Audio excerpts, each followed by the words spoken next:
Avant de vous parler du manga Monster Hunter Flash, j'aimerais vous parler de la base de son adaptation, c'est-à-dire Monster Hunter. Monster Hunter est une série de jeux vidéo développée et éditée par Capcom.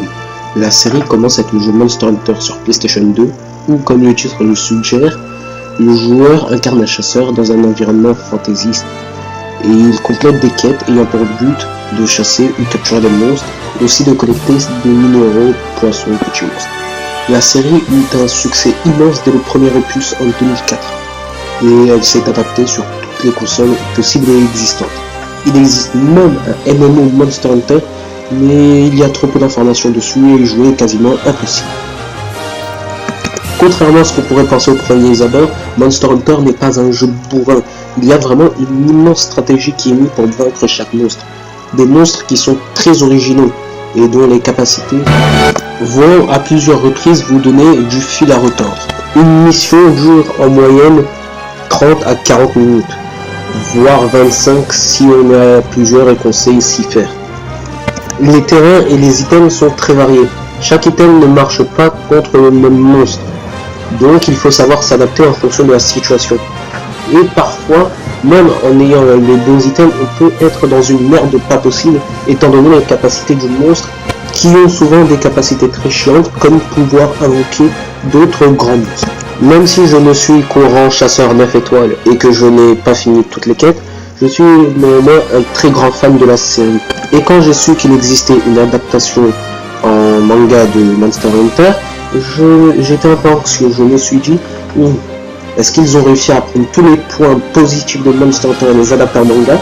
Eh bien, vous saurez ça en suivant cette totale critique.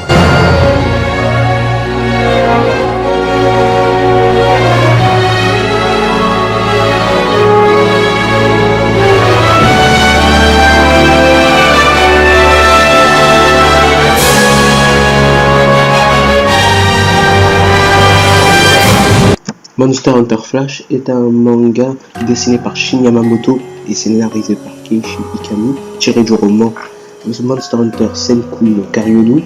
Il est supervisé par Capcom et est édité par Kaze. En France, il est terminé avec 10 tomes. Dans un monde où les monstres dominent le ciel, terre et mer, l'homme n'a d'autre choix que de se battre pour survivre dans cet environnement hostile. Paré d'un arsenal et d'équipements spéciaux, les chasseurs ont pour mission de traquer leur gigantesque proie lors de quêtes soumises par les guildes. Des guildes qui sont en sorte des groupes de chasseurs. Raiga est un chasseur novice mais téméraire qui voit son quotidien comme un entraînement perpétuel, afin de surpasser son maître du nom de Bexel. De nature à foncer tête baissée, ce garçon va devoir agir avec la coopération de Kires, un artilleur, et une épéiste du nom de Torche, aux capacités complémentaires, mais au caractère tout à fait opposé à ces deux-là. Tous les trois se lancent sur les traces de créatures plus féroces les unes que les autres, parmi lesquelles la Ratian, la légendaire reine de la Terre. Maintenant que je vous ai dit de quoi ça parlait, je vais vous expliquer l'univers de Monster Hunter Flash. Dans Monster Hunter Flash, tout comme dans Monster Hunter, il existe des petits villages. Des villages qui se font souvent attaquer par des monstres, et c'est pour cela qu'on fait appel aux chasseurs, comme dit dans le synopsis. Raiga étant l'un de ces chasseurs, il veut protéger son village grâce à Bexel. Bexel dont je n'arrive pas à trouver l'image de lui, donc je suis désolé. Quant à la chasse, ce n'est vraiment pas de la rigolade. Le risque de se faire tuer est omniprésent et les chasseurs ont souvent, après plusieurs années de combat, des séquelles qui les marquent à vie. Et selon les séquelles qu'on a, des monstres qu'on a combattus, ainsi que notre équipement et notre manière de combattre, on peut rapidement se faire une réputation dans le monde de Monster Hunter Flash. Le tout se passant dans un univers fantaisiste aux couleurs assez riches et au ton. Pour le manga, je doute qu'une suite soit à prévoir ainsi qu'un animé. Mais des figurines et des produits dérivés sont peut-être à prévoir. Même si pour ça aussi je ne pense pas. Maintenant que les présentations sont faites, nous pouvons commencer la critique.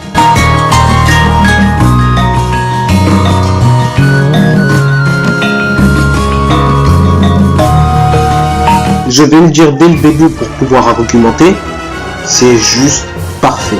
Honnêtement, ce manga est sans aucun doute dans le top 10 de mes shonen préférés, voire dans le top 20 de mes mangas préférés. Oui, c'est pour vous dire la qualité de celui-ci, j'entre que ça claque.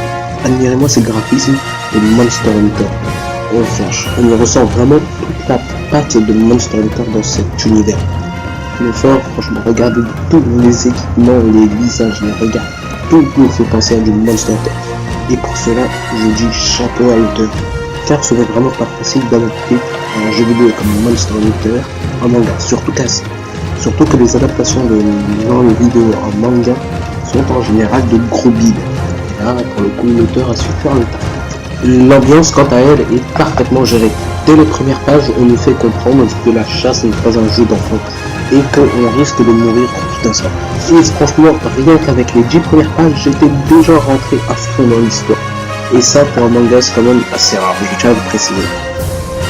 L'univers, quant à lui, est celui de Monster Hunter. Donc, de base, c'était bien parti. Mais l'auteur réussit à nous surprendre en y mettant des détails. Franchement, je me suis dit, ah ouais, le mec a allé jusque là pour parfaire son œuvre.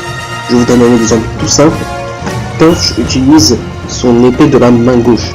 Et comme elle est épée bouclier, l'épée se tient toujours de la main gauche. C'est un petit détail qui pour les non-joueurs ne va rien changer, mais qui pour les fans montre à quel point l'auteur est investi dans sa mission. Et pour cause, Shin Yamamoto avoue être un grand fan de la série. Et cela se ressent vraiment dans chaque tome. On y voit vraiment la patte d'un fan. J'ai vraiment l'impression de voir un bon fan-made. Mais pour le coup, c'est aussi un défaut. vu que, étant donné que Monster Hunter Flash a énormément de références à Monster Hunter, et bien pour les néophytes qui ne connaissent rien, ou qui tout simplement n'aiment pas l'univers de Monster Hunter, ils peuvent ne pas apprécier l'œuvre à sa juste valeur, voire carrément ne pas l'aimer du tout.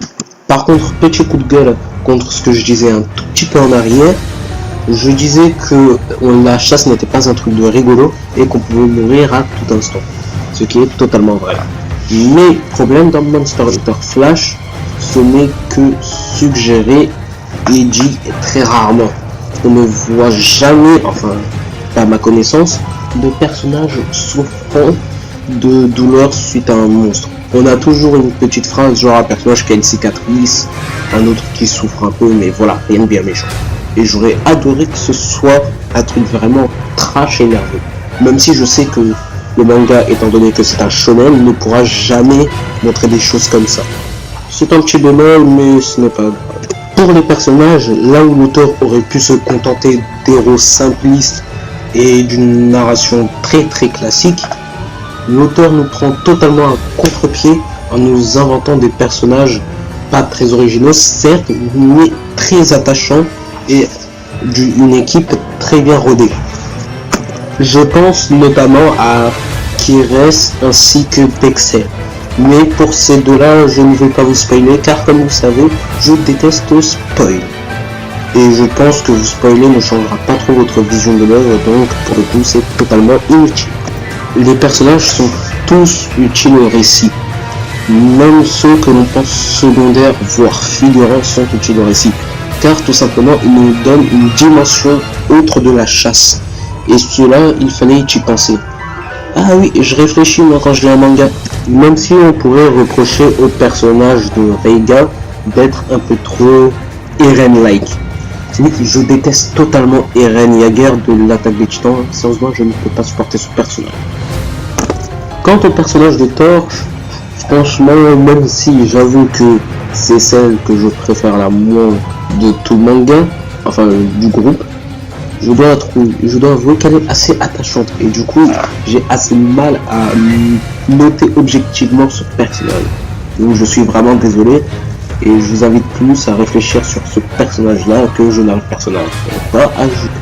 Quant au scénario, comment dire, O-M-G,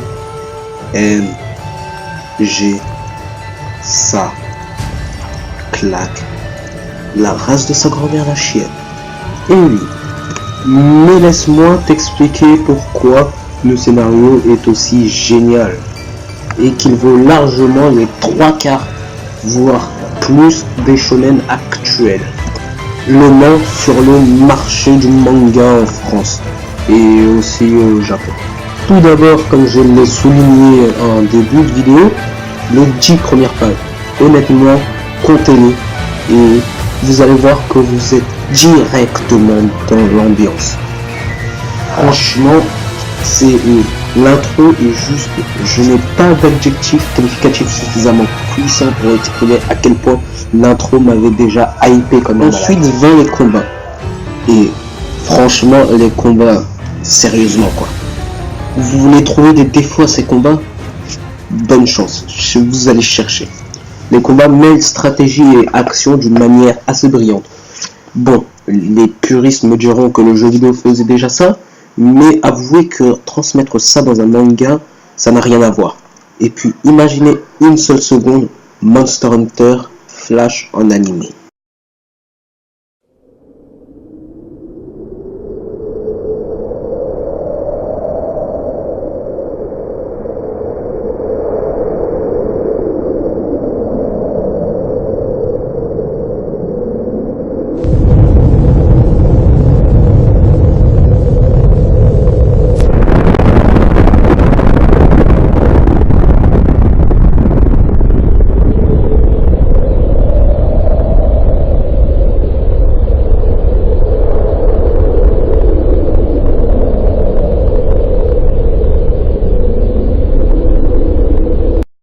Mais malheureusement, ce doux rêve ne sera, à moins d'un miracle, qu'une fanfiction. Le manga est riche en rebonds scénaristiques. Bien que le scénario soit un shonen, tout ce qu'il y a de plus classique, franchement vous n'allez pas vous ennuyer une seule seconde devant Monster Hunter Flash. Le scénario est juste dingue et vous y prendrez un plaisir, si vous ne connaissez pas la série bien sûr, à découvrir l'univers de Monster Hunter. Franchement, je vous envie presque de ne pas connaître pour pouvoir mieux le connaître. Et surtout, la tension qu'il en ressort lors des combats. Pour le coup, ça aurait pu rentrer dans ambiance, mais je préfère les mettre dans l'histoire, car l'histoire aurait pu aussi pu prendre une tournure bourrin, voire noob friendly comme on dit. C'est pour ça que je suis content quand je vois la tension qui émane lors des combats. On ne sait pas si on va réussir du premier coup ou si nos héros vont devoir refaire la quête plusieurs fois pour réussir. Le manga n'est pas très long, il ne fait que 10 tomes. Enfin, 10 tomes, ça peut être beaucoup pour certains. Mais pour moi, je ne juge pas ça beaucoup. Bref, passons. Je vous invite donc franchement à avoir ce manga dans votre mangatech. Ça nous donnera de la valeur et de la richesse en prouvant qu'un shonen peut être un manga très intéressant. J'ai détaillé les quelques points qui selon moi me paraissaient essentiels à vous expliquer et à vous expliquer pourquoi Monster Hunter Flash était un très bon manga. Donc maintenant nous pouvons directement passer à la conclusion.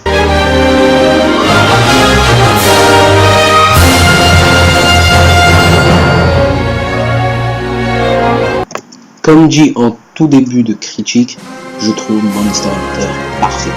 Je voulais essayer d'argumenter, voire de vous le présenter, pour vous dire à quel point des mangas géniaux comme cela pouvaient exister. Et si j'ai réussi à remplir ma mission, ne serait-ce que pour une personne, je serais comblé de joie. Sinon, comme je pense que ça va être demandé, et que je préfère le placer une bonne fois pour toutes, voici ma Hunter Card. C'est ma carte de chasseur. Vous pourrez faire la vôtre en cliquant sur le lien dans la description. C'est vraiment rapide et ça prendra pas beaucoup de temps. Et ça me fera vraiment aussi plaisir si vous me l'envoyez pour que je compare nos niveaux de chasseur. Après, je dis pas que je suis un PGM, mais j'ai mon petit skill à Monster Hunter. Ah oui, petite info, il n'y aura pas de trailer React, car j'ai tout simplement décidé d'en faire un remix opening. Oui, vous savez ce concept que je n'alimente quasiment jamais. Eh bien, j'ai trouvé avec Monster Hunter Flash une bonne idée de remix opening. Et donc, je vous laisse cliquer juste maintenant pour aller voir la vidéo. Franchement, je vous garantis, c'est du. Voilà, j'ai fini de dire tout ce que j'avais à dire. Cette Ota critique est maintenant terminée. N'hésite pas à liker, partager la vidéo si elle t'a plu. Et encourage-moi. Et dis-moi qu'est-ce que tu as aimé dans cette vidéo et qu'est-ce que tu n'as pas aimé pour que je m'améliore. J'ai pris énormément de plaisir à faire cette Toteka. J'espère que ça s'est ressenti. Et sur ce, je vous dis tchuss et à la prochaine pour une nouvelle vidéo.